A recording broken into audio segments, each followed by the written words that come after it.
Welcome back to the Stephen Knight Show. Now, many of you are not aware that the month of May is Mental Health Awareness Month.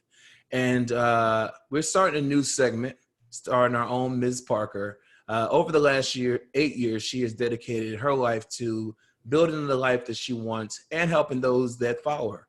And so we're starting this new segment, Mental Health with Ms. Parker.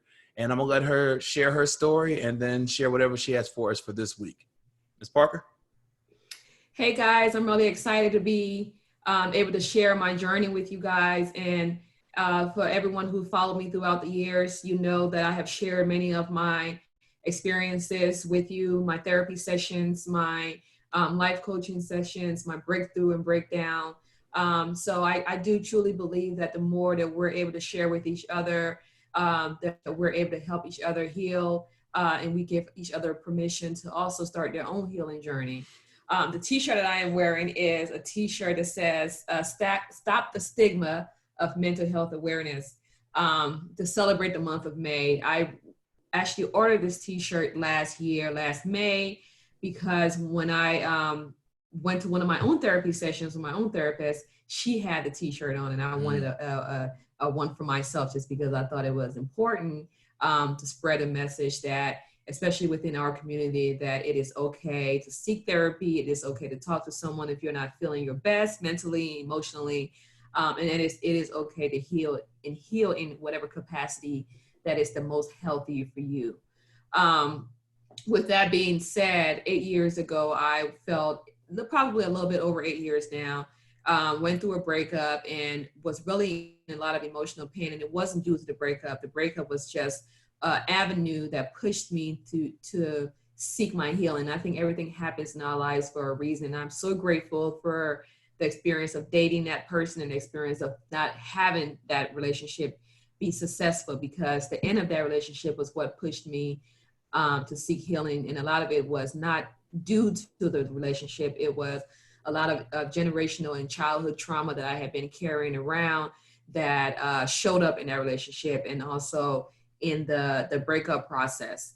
And so with that being said, I started with a life coach. I had a life coach for close to 4 or 5 years, and then went to therapy and found a therapist that I truly believe is my soul sister. She speaks my language, and she understands me more than I could have ever hoped anyone would. She feels like a safe space. So I wanted to share this on this Monday. What I wanted to talk about is starting your own journey. I know that a lot of people do not want to start the journey because it's not going to be easy. It's not a pretty process. It's not going to be a joyful process, and it's not even going to start off being a peaceful process. It is going to be a process that's going to take you through hell and back, but when you come through it, you're going to live in a more peaceful existence. And I think we are meant to live in peace. We're not meant to be in a space of pain throughout our lives, emotional pain anyways. And so I think the beginning of that is just to find the courage to seek help in whatever capacity. If it's a spiritual advisor, if it's a life coach or therapist, any way that you feel most comfortable starting off. I think that that would give you the freedom to move through that process easier when you're in that comfort level. And I also think that most people don't start the process because they're ashamed of telling their story. You do not have to tell your story to the whole, Facebook or Instagram or whoever, and you don't have to give details. Pain is a universal experience, same as joy, same as happiness. That is a universal experience. We all can relate to it.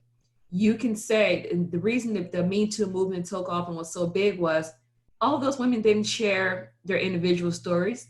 The hundreds of thousands of women, we don't know what they went through individually, but we know that they've suffered some type of pain, some type of discomfort, some type of humiliation.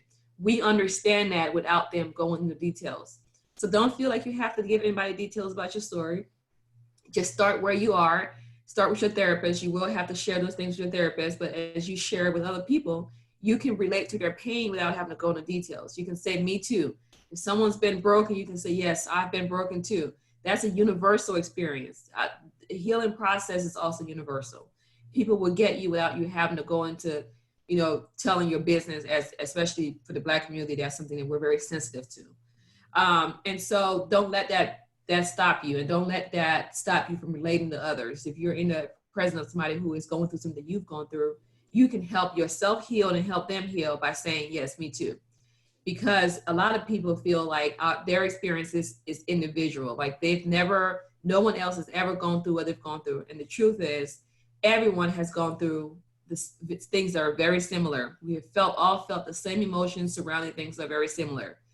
And the comforting thing in that is that somebody has gone through something similar to what you've gone through and made it through to the other side. That's a lot of comfort that can be found in that, in knowing that somebody has gone through something similar and made it through the other side. Now they're doing well. So we are never alone, that we're all universally connected.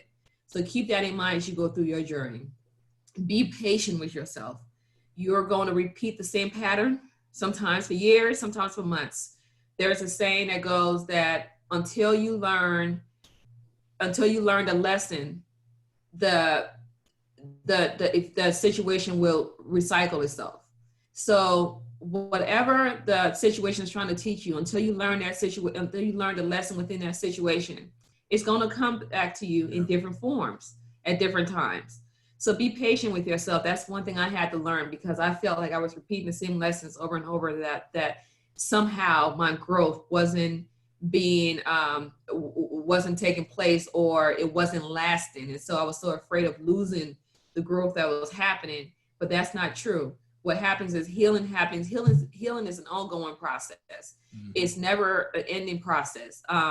It's not a destination. It's an ongoing process. So what's going to happen is you're going to repeat certain things at certain levels until it resonates, until it heals within your spirit and within your soul, for you to be able to move on to something else. But you will always have something to heal from, and something that may also bring those old feelings back at times. And you're going to have to readdress those feelings, and that's okay. But given you would now have the tools and be provided with the tools by going to therapy to be able to deal with those situations, and that's those experiences in a different and more healthy way. The point of therapy is to be able to, or the healing process, or therapy, spiritual healing, whatever you may choose, is to be able to live in peace. And living in peace does not mean that you're not going to have things happen. You're going to be able to experience those things that are happening to you in a more peaceful space. You're going to be able to go through the experience and not be in so much agony. That's what the healing process is going to allow you. And we don't have to, as a community, wait to rest in peace. We can live in peace. And I think that's the biggest message in this. Most definitely. And Ms. Parker, I know you created an Instagram page to help, share that message. What is that? Yeah, I appreciate you bringing that up, because I created it in the beginning of the year and then hasn't really done much to it, because I started a new job and then Corona's happened. But I think this is going to definitely push me to be more active within that space. And it is called Our Healing Space 2020, and it's going to allow me to share things with you. I'm not a trained or certified therapist or life coach. I do want to make sure that I state that. Yeah. But I do want you to know that I have been, for the last 8 years, I've immersed myself in seminars and lectures, and I've read every book you can think of that regards to healing. And this is a passion of mine. And hopefully, one day I'll have the courage enough, maybe through this platform, to get certified, or maybe go back to school to help more people. But I do want you to know that this is my own personal experiences that I'm going to share with you, things that I've learned from my own therapist, from my own reading, from the seminars and lectures that I've attended with a lot of leading mental health professionals that I want to share with you guys. And just because, everyone is searching for a way, especially with Corona, I think that it is important that we are on top of our mental health. Most definitely. And there'll be a link in the bio here in this video. So check her out, follow her. She knows what she's talking about. I've known her for a very long time, and I've seen her growth. She's empowered me and inspired me and others to heal and get better, because you can. Well, Ms. Parker, thank you so much for sharing your story. I look forward to this every week. And we'll be right back after this. Thank you, Stephen.